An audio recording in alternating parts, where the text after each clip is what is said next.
Muchas gracias, Carlos Alberto. Y ahora quiero invitar a Sebastián Arco, un colega de la otra universidad aquí en la Florida. ¿Cómo se llama? Para que...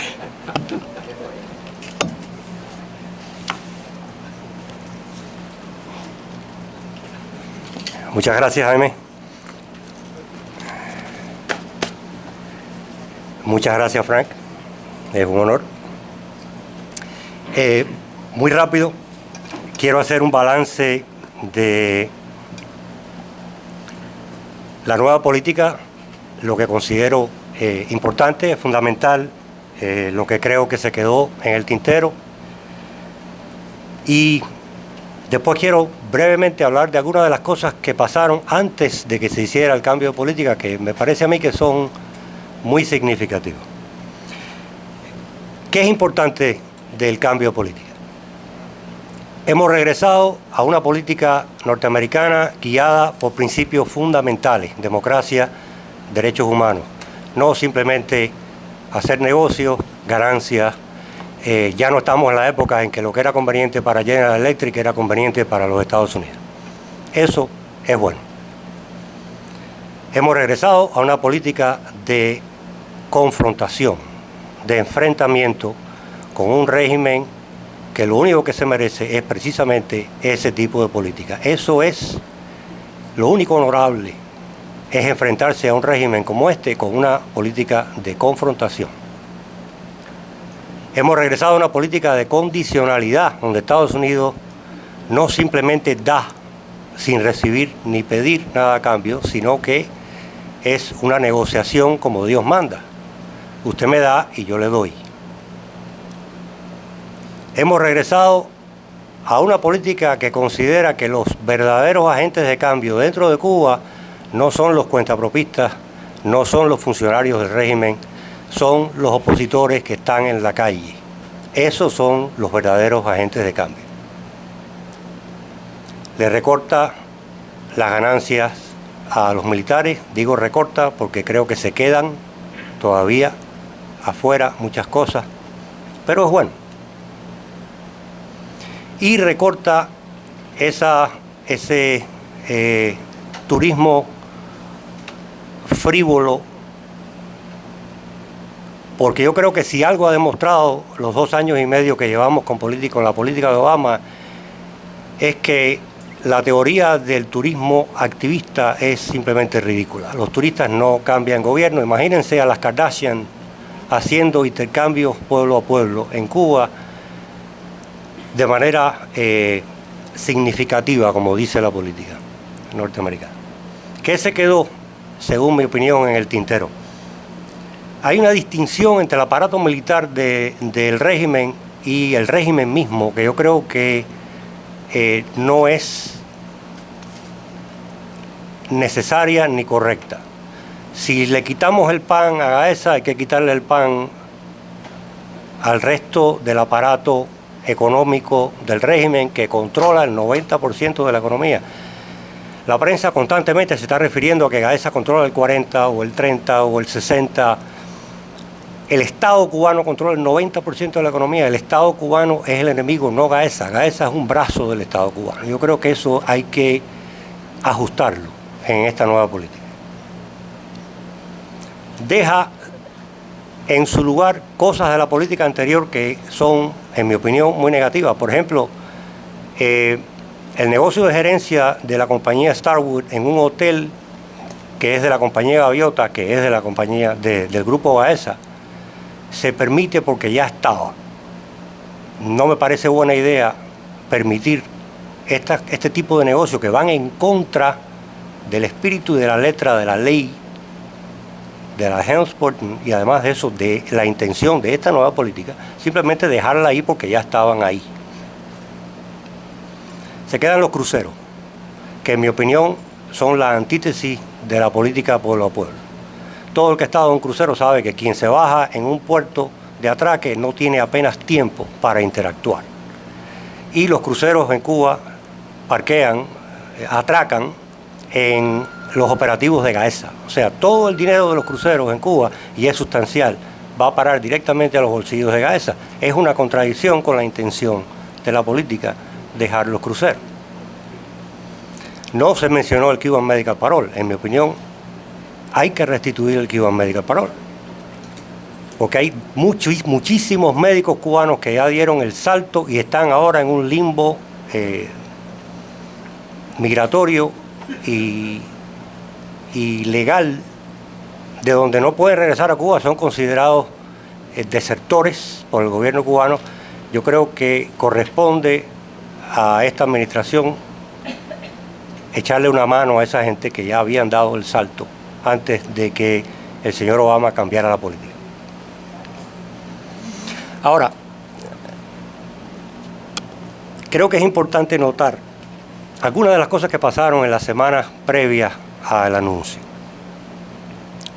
porque son muy significativas y nos enseñan por dónde vienen los tiros del lado de allá, del lado del régimen cubano.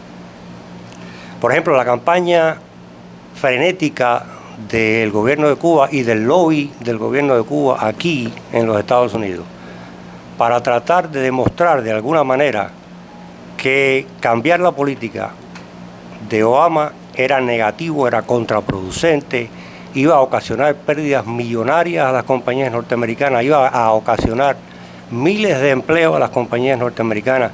Se sacaron los números de la manga, números que incluso el señor John Cowlich, que está a favor de la política de engagement económico con Cuba, reconoce que son exagerados y son falsos en su gran mayoría. Pero eso demuestra hasta qué punto el régimen cubano se está beneficiando de la política de Obama cuando ellos están haciendo toda esta campaña que cuesta dinero para tratar de frenar el cambio que se había anunciado.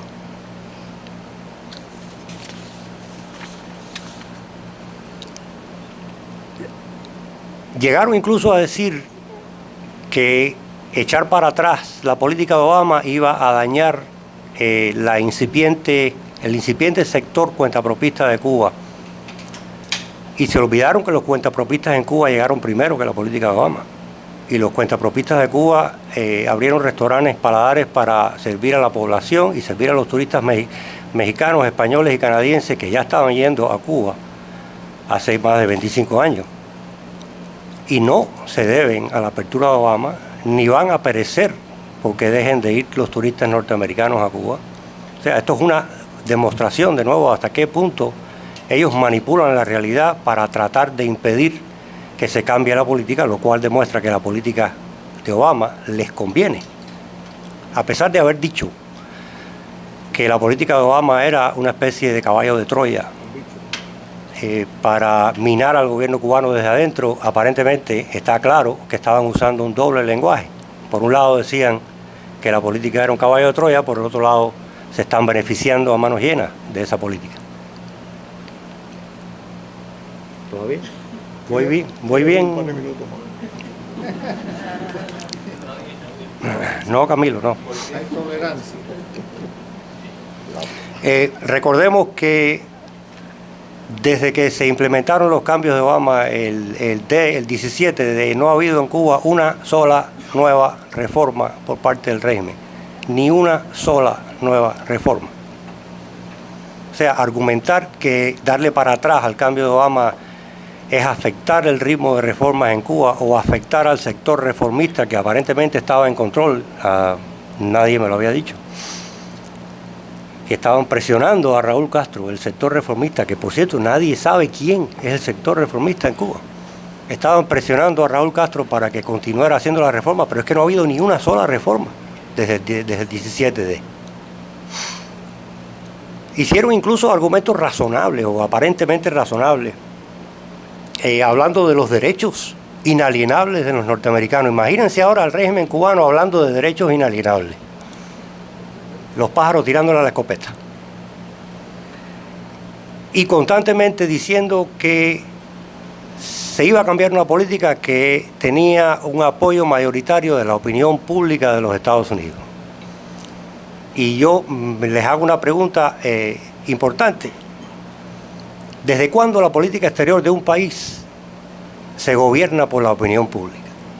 Las políticas exteriores se hacen desde arriba, no desde abajo. Si la opinión pública gobernara la política exterior de Estados Unidos no hubiera entrado en la Segunda Guerra Mundial, por ejemplo, porque el pueblo norteamericano no quería ir a la guerra en Europa. Sin embargo, era necesario y se hizo. Así es como se hace la política exterior, no a base de encuestas de opinión. Eso es ridículo.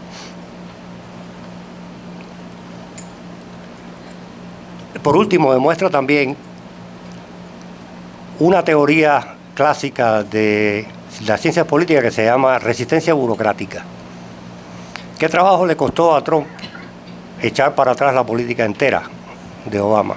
No la pudo echar atrás entera. O había cosas que quizás a estas alturas valía la pena dejar, pero había otras que podía haber cambiado. Yo las enumeré anteriormente. Pero es que dentro de los gobiernos la burocracia ejerce una resistencia enorme a una política que ya está establecida, aunque tenga apenas 2 años y medio. Eso es algo que funciona en todas partes del mundo. Y demuestra hasta qué punto el argumento que viene de Cuba y que repiten los lobistas cubanos acá en Estados Unidos, de que el exilio intransigente, la mafia de Miami, que ellos llaman, ha secuestrado la política exterior norteamericana, es simplemente una falacia. La política norteamericana tiene su ritmo y cuando tiene que ir en contra de la opinión del exilio cubano, ya ha pasado antes y me temo que va a volver a pasar en algún momento, lo hacen. Recordemos a Clinton y a su fatídico acuerdo migratorio del año 95. Pero es cierto que hay una resistencia inherente, una inercia dentro de las burocracias que gobiernan que hace muy difícil darle para atrás a una política que ya se ha establecido. Para terminar, quiero recordarles algo que es importante. Los que cambian la realidad de un país son la gente que vive en ese país. Los que cambian la realidad de Venezuela son los venezolanos que están hoy en la calle, en Caracas. No lo que hagan en Washington o lo que hagan en Europa. La política norteamericana es importante, pero no es lo más importante.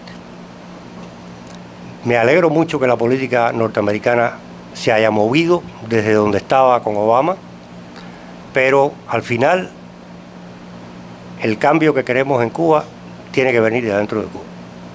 Gracias. Gracias.